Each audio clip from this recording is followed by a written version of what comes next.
Hello everyone, I'm Russ McLean, Chair of the Patient Voices Group. It's Monday, the 11th of December 2017, and I've come along to the Royal Blackburn Hospital today to speak to the Chief Executive of East Lancashire Hospitals Trust, Mr. Kevin McGee. Kevin, hello. Hello, Russ. Now, I'd like to begin our chat today with a focus on your accident and emergency department. We chat every month about this, but there have been numerous stories in the local and national media regarding the waits experienced by patients and, of course, stories of patients left for hours on gurneys in corridors. Personally, I've had reports of patients and their relatives sitting on the floor in waiting rooms, with one commenting that it was like a war zone. Now, I know that you have a department under pressure. I've seen that for myself, and I know that you're not an outlier in this. Right across the country we have exactly the same situation in accident and emergency departments. But the question for you is, what are you going to do about it? What are you going to do to make this unacceptable situation more acceptable? So you're absolutely right, Russ. A&E department in the country, everyone in the country is under pressure. And I know we've said this before, but we happen to be the busiest A&E department in the Northwest by some way. We only have so much capacity, so we have approximately cubicles, rooms for around about 28 patients at any one time. That can be flexed, but around about 28. And on many occasions we have in the department 50 patients plus. That inevitably means there's going to be a wait for some of the cubicles. But what we do always is that when patients do have to wait, patients may be on a corridor, which is not how we want it, and it's unacceptable, and I'll come to what we're going to do in a minute. But those patients are still always looked after. We have staffing on hand to look after those patients. We have people providing drinks and nutrition to the patients and their relatives. And so even when people are not in cubicles, they are being looked after and cared for. And then when we can get them into the cubicles, then they can have the appropriate clinical care and treatment as well. What we're doing in terms of a longer term, well, there's lots of things that we're doing to improve the situation. A number of things that have been put in place already for this winter. So we've opened a respiratory assessment unit. So that means when anybody comes in with respiratory issues, they'll be triaged initially within our A&E in the department, and then if they can go to our respiratory unit, they will be transferred out of ED and will be seen within the respiratory unit. That's been up and running now for about 4 weeks, and it's starting to work really well, and it's helping to take some of the pressure out of A&E. So there's stuff like that we're doing, and there's other things I can talk about that we're doing immediately. But what we've also done is we've been lucky enough to get £11 million to physically increase the capacity and the size of our ED and urgent care department on the Royal Blackburn site. So we're currently working up those schemes. Those schemes will not be ready for this winter. Clearly there's a big capital build involved, and we've got to work up the schemes. But longer term, that will give us the additional capacity and physical size of unit that we currently struggle with. There is the obvious question, and I know a lot of the local press ran recently a story about the 10-year anniversary closure of Burnley General Hospital. So this is the 10th anniversary of the closure of the accident and emergency department at Burnley. The inference is that things would be a lot better across East Lancashire if they were to open, or if you were to open that unit again. Do you accept that? No, that's not the case. So the first thing to recognise is that we have a very good urgent care centre on the Burnley site, something we are very proud of. And most of the people who previously would have gone to the A&E department on the Burnley site can still go to the urgent care centre on the Burnley site. So there's only a small number of people, basically people who would have accessed that unit through a blue light ambulance, that get transferred to the Blackburn site. So that's the first thing. Most patients are still seen on the Burnley site.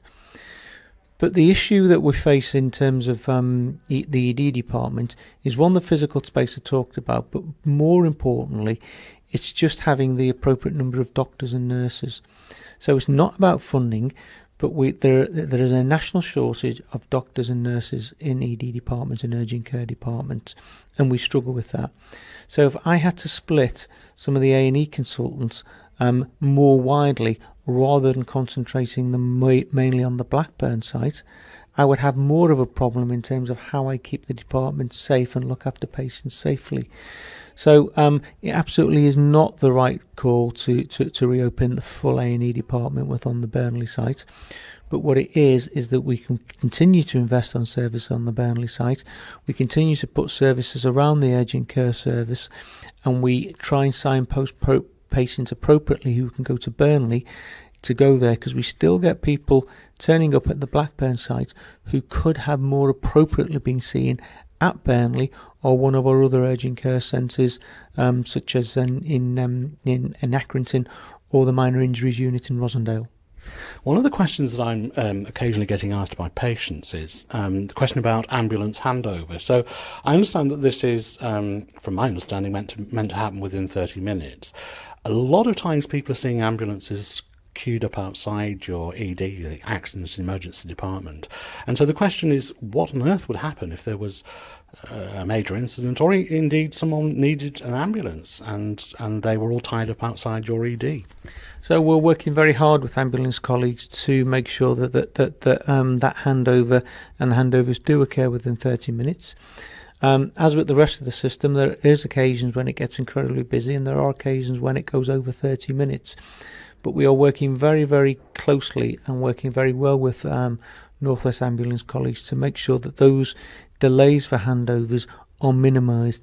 It's something that we're absolutely aware of, and it's something that we're trying to eliminate. You've recently started displaying waiting times for all of your units, not just the accident and emergency, but your minor injury units too, on your website at ELHT. Has that made a difference at all to the amount of people attending? A small difference. I mean, I would encourage people to look at the information, and if there's a long wait on the Blackburn site, for instance, and there's a smaller wait, say, in Accrington, clearly I would encourage patients appropriately to use the services in Accrington or elsewhere. So it has had some small effect, but they're only small because of the numbers that are still turning up on the Blackburn site. Now, you and I have discussed at length, we're forever talking about accidents and emergency, and of course it's a very, very busy department, as you mentioned earlier. A lot of patients who attend your accident and emergency department are patients presenting with mental health issues, whether themselves or the police force or the ambulance service. And I understand from a conversation I had with commissioners a while ago that a special unit had been opened. Is that right? So there is a clinical support unit that's now been opened on the Blackburn site by colleagues from Lancashire Care Foundation Trust, and we are very supportive of that unit. So the idea is that when patients who come into the ED department who need physical care, etc., but are then waiting for transfer to other mental health facilities, will be transferred and use this clinical support unit on the Blackburn site. It's a unit that's only really just opened, and we're still working through the operational parameters of what patients it will take and what patients it can't take. But I am hopeful that will help and have an impact. I know that your staff at your A&E are under pressure. I was with a family friend a couple of weeks ago, one Friday evening recently. The patient did have to wait for a couple of hours on a gurney in a corridor, but she was checked upon regularly, as you said. And I was actually so moved by the experience, I don't know whether you remember, I actually wrote to you that your staff worked through the patients according to their clinical needs. I was, as I always am, mesmerised by the professionalism of the staff in the ED. Each one of them was polite and engaging to the patients, and I witnessed firsthand the camaraderie between the team, and no one complained of the heavy and relentless workload that they had. They are quite simply a credit to you and to the trust. Now, I was very moved and moved enough to write that to you. Are compliments about your ED something that you get often? We get compliments often about the treatment and the care that staff have provided. I am continually humbled and proud every time I go into our ED or urgent care departments to see the professionalism of the staff, the pressure that they work under, but the way they treat everybody with dignity and respect, and how professional they are. The jobs are so incredibly hard. The staff are under such incredible pressure, but they do it so professionally, and I don't think anybody spending time in an ED or urgent care department could not be humbled by what they see. Now, I just want to touch briefly on something that the press always focuses on, and that is the fact that people are left on hospital beds on corridors. But these people are not left alone. They are treated according to their clinical needs. So if someone comes in with a heart attack, they'll be first over someone that comes in with a sprained ankle. Isn't that right? And a right understanding? Of course it is. I mean, if we were just looking at targets, we would not treat people on that basis in terms of clinical need, but we always do and always will. And as I said before, we've got physical space for around about sort of 28 patients or so. If we go above that, then there are occasions when patients will have to be managed on corridors. But on all occasions, there will be doctors, nurses, support staff looking after those patients and the relatives. But the other thing I would say is, because we do get a very crowded department, patients sometimes come up with lots of relatives. Now, of course, a patient will need to come up with relatives, but I would just ask that people are just a little bit circumspect. You don't need to come up with lots of relatives, 1 or 2 relatives maximum, please, because if you come up with a large number of family members, it does contribute to the overall crowding and chaotic nature of an ED department, and I would hope that could be managed in a different way. Well, I completely understand the pressures on your A&E department, and I'm genuinely humbled by what I observe in that department. I would ask you to pass on my personal thanks and the thanks of those patients I represent to everyone at your A&E. Now, I had a long discussion with a gentleman who was recently discharged to home. He wanted me to ask you, if your hospital is under pressure and there are limited amount of beds available, isn't there a danger that patients could be discharged too soon because you need the beds? So it's every day there is always an equation that we have to balance between the number of patients that we need to bring into hospital and the number of patients that need to be discharged. That's part of how you manage a busy hospital. It's the same in every hospital, not just in this country, but in the world. What I would say is that we would hopefully never discharge any patients inappropriately. Quite often we have patients who can be discharged, but for various reasons, quite often social reasons, they're not being discharged as quickly as we would like, and therefore we work with those patients' family, the system, to try and get those patients home. But we would only always take a clinical decision about who was appropriate to discharge or not. Does that, or is that still causing a problem, patients waiting to be discharged? We have talked about this before, but at this time of year, does that create even more of a problem? So it is. So there's many different causes. So we do have some what we call delayed transfers of care. Now, some of that could be what we call home of choice. So particularly when an elderly patient is looking to be transferred into a new nursing home, those facilities have to be signed off by families and relatives, and sometimes, particularly at this time of the year, we can be waiting quite a long time for the relatives to sign off those facilities. That means that somebody will be waiting in a hospital bed longer. What I would say about a hospital bed is that people should only be there if they need to be there. There's lots of really good empirical evidence that shows the longer people stay in an acute hospital bed, particularly if they're elderly, the less chance they are of getting out of that bed. So there is an optimum point in terms of somebody's treatment at which they should be discharged, and if they go over that optimum point, then it's not good for the patient. So we do try and work with everybody in the system to get them home, get patients home as soon as possible. As you know, I talk to patients very regularly, and one lady contacted me to ask that when I spoke to you, would I please mention the excellent and faultless care that she received recently when she was a patient on Ward C6. She spoke about the staff in glowing terms, and I promised to relay the message, so there you are. No, thank you. And those messages are really important to staff, because when they work under such pressure, to get feedback such as that from patients and relatives is fabulous. So thank you. Now, during the last chat, we discussed a new award initiative, the SPEC Award, so that's Safe, Personal and Effective Care, and I have been reading through your board minutes and noticed that Ward 8 has been the recipient of a silver award. Would you like to tell me more about that? So C8 is one of the awards that we're really proud of, and the staff who work on C8.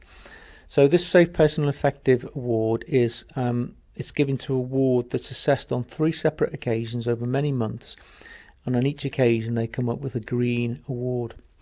So that means they are that the services on the ward are first rate, the cleanliness is first rate, the patient care and patient dignity is first rate, And we don't just give it on a one-off occasion when a ward is assessed as green. They have to be assessed as green on 3 consecutive occasions, and it's only then that we give this award. So it's very prestigious, and it shows that the wards are functioning at the highest possible standard.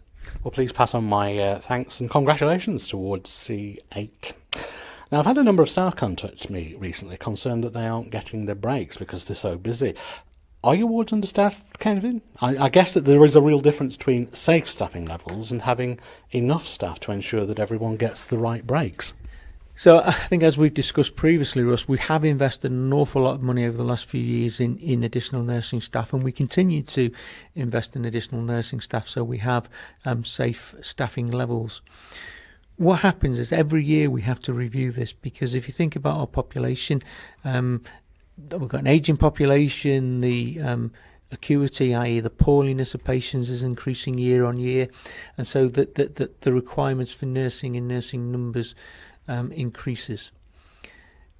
I would hope that on all occasions we have enough staff in place on a ward to allow everybody to take their breaks safely, and so that staff are looked after and cared for as well as the patients. There may be occasions when things get particularly busy, or we may have short-term sickness. There may be particular reasons why on a ward for one particular time a member of staff can't take their break, but I would hope that is the exception rather than the rule. Now, I recently had a tour of the greatly improved chemotherapy unit here at the Royal Blackburn. I'd like to congratulate you on such a brilliant resource. Now, I understand this week that we'll see the official opening of the new chemotherapy suite at your Burnley General Hospital, and last week I attended the opening of your Elective Care Centre at Burnley. It seems to me that you're investing heavily in your patients. Let's first talk about the chemotherapy unit here at Blackburn. Why the investment? So, I mean, we are in the lucky position because of the work that we've done and the way we run the hospital. We still have, and we've got resources that we can invest in upgrading and improving services. And the chemo unit that we had on the Blackburn site and on the Burnley site, they were both smaller than we require, and particularly on the Burnley site it was a very old unit.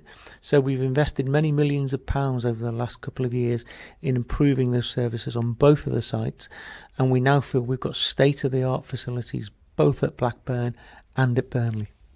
Well, of course, the Burnley chemotherapy suite couldn't come quickly enough for me. The old unit, as you said, was just that. It was old and didn't offer patients the privacy and dignity that they deserved whilst receiving treatment. So it seems that you've invested and listened to patients in this new unit. This is going to be great news both for patients and for the staff working there.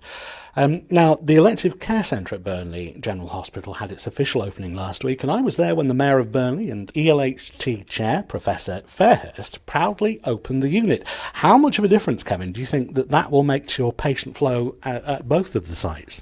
I think it's really important, because if you think about what happens, particularly in winter, quite often planned work gets cancelled because of the emergency flow into the hospital is just so busy.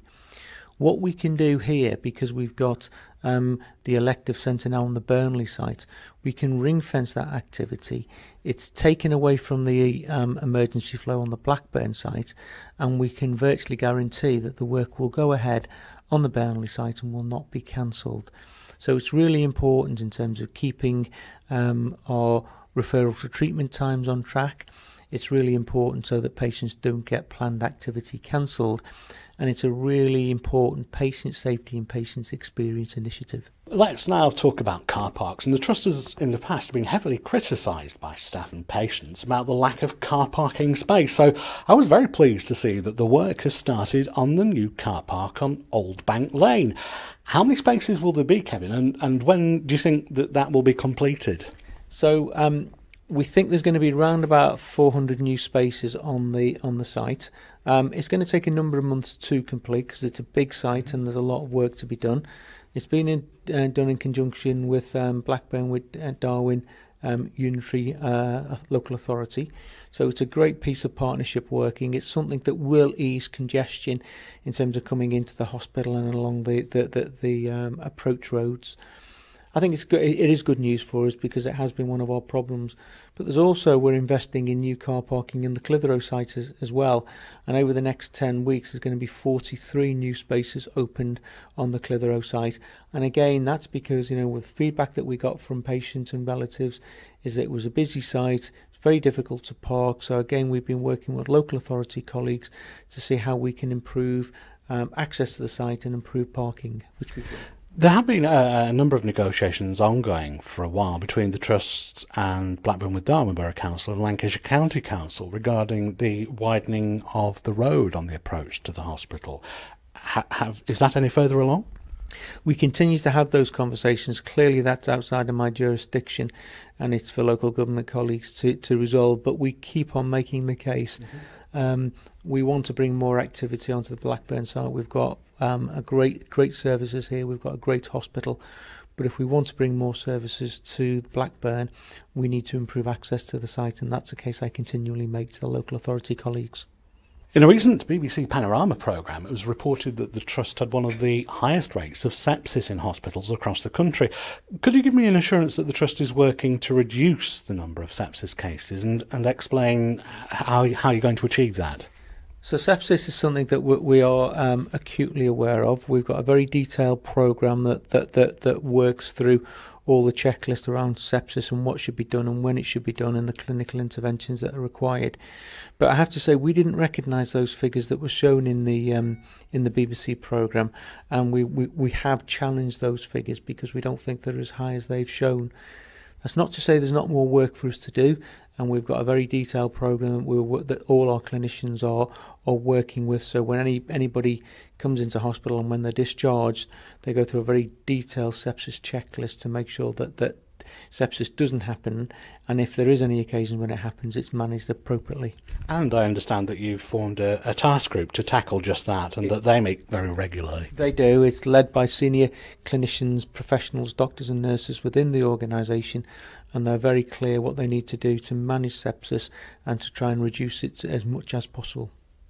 The East Lancashire Hospitals NHS Trust Accessibility Checker is now live. So this is a collaboration between the Trust and Disabled Go. And you and I chatted briefly about this in a previous meeting, but how will the service benefit those patients and visitors who have a disability? So what it's meant to do is to make the sites much more accessible to patients and relatives and families who've got disabilities. So much more clearer signposts, much more clearer access to disabled facilities, and we've invested quite a lot of money and we're doing a lot of work with Disabled Go to make sure that all our sites are absolutely accessible to anybody with a disability, and people can get around the sites with the minimum effort and fuss. Never events are serious, largely preventable patient safety incidents that should not occur if healthcare providers have implemented existing national guidance or safety recommendations. East Lancashire Hospitals NHS Trust have reported 5 never events between April 2017 and September 2017. Kevin, as Chief Executive of the Trust, the buck stops with you. How worried are you that, because of increasing pressures on staff and resource, that incidents like these may rise in the future? And what are you doing as a Trust, and you personally, to prevent never events? So never events should never happen. I apologise to every patient and family who've been involved in a never event. They are unacceptable and should not happen. Can I say a never event will never happen in future? Probably not. But what we have to do is to learn from every such event and to make sure that we minimise the chances of a never event ever happening again. So with all the events that have taken place, we've had a very detailed review. We call a root cause analysis. We understand the reasons for the never events, and we put corrective action in place immediately to ensure that they don't happen again. We've done that on each occasion. What I can say is that the never events that have occurred have all been separate items. They've not been linked, so there's nothing more systematic or more fundamental going on. It's a series of incidents that shouldn't happened and have primarily been down to forms of human error. So we're working with the teams, we're putting additional training in, we're increasing the awareness and heightened awareness of never events and the fact that they shouldn't happen. But what we have, and I think this is to our credit, we have a very open and honest culture.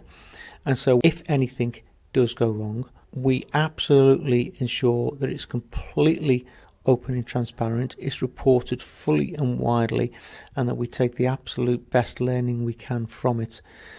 So again, I have to say I apologise for never events and when they've occurred, and we will do everything in our power to try and eradicate them.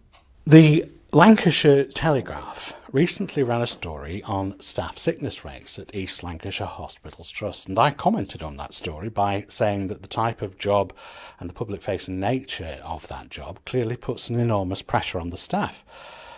But our NHS staff are not superhuman. They suffer from the same illnesses as the rest of us. And I also feel that morale in the NHS is at an all-time low, and that it's important that we value our NHS staff. Now, Kevin, you took the unusual step of writing to the editor to express your concerns about this story. Can you explain to us why you did that? This was a story that did annoy me, because I felt the actual story itself wasn't too bad, and I think it was a balanced story, but the headlines was very sensationalist and basically could be very demoralising to staff. Whereas in actual fact, if you look at our sickness rates, they are declining. They're the lowest that they've been for 4 years, and they compare very well and favourably with other healthcare institutions, both locally and nationally. So our staff don't take more sickness than in other hospitals. But you are right, the staff are under immense pressure, both physically and mentally. And so there are occasions when staff do go off sick. But the morale of staff is really important, particularly going into this difficult winter period. And to see sensational headlines that report, staff taking large amounts of sickness when clearly that is not the case, I found really annoying and demoralising. And I felt it was important that I wrote to the editor, I put their side of the story, and also made it very clear how proud I am of the staff and the work that they do. And I think it would be safe to say that a lot of patients, and I certainly feel the same, so please do pass on that message to your staff. No, thank you, Russ, I will do. Now then, Christmas is fastly approaching, and being an inpatient isn't the nicest way to celebrate Christmas, but how does the Trust ensure that patients are connected to the holiday season, and what can patients and their relatives do to ensure the smooth running of the hospital over the festive period? So, lots of things that we actually do. You are right, people don't need to be in hospital over Christmas and New Year. They shouldn't be in hospital over the Christmas and the New Year, and they're probably much better being cared for at home with families, relatives, or in their nursing homes. But there are some patients, for very legitimate reasons, who will still need to be in hospital over the Christmas period. So if you go around the hospital today, I'm sure you'll pick this up, Russ, there's decorations on the corridors, on all of the wards. The staff are very festive. They bring in chocolates and the like. We have carol concerts and singing throughout the hospital. We have some of our local football teams visiting the children's ward. We have Santa going round on Christmas Day, and we have Christmas food and merriment on Christmas Day itself. So we do everything possible to make Christmas for people in hospital the best time it possibly can be. We know we're no substitute for their homes and family, but we try and do the best that we possibly can. How will you personally be celebrating Christmas this year? So depending on how busy we are will depend how much of a Christmas and New Year I actually get. But hopefully on Christmas Day I'll be with family and friends, and hopefully it's my turn to cook the Christmas turkey this year. Have you a message for the staff and for the patients of East Lancashire? So to our staff, thank you to everybody who works for ELHT. I'm immensely proud of you. Everything that you do, day in, day out, honours our community, supports our community. I am very proud of you, and you should be very proud of yourself. To our communities, thank you for the way you support your hospitals and our community services. I wish you all a happy Christmas and a new year. And please, just a final plea, as we go into the end of December, beginning into January, your hospitals are going to be incredibly busy. Please, please, only use us if it's absolutely necessary.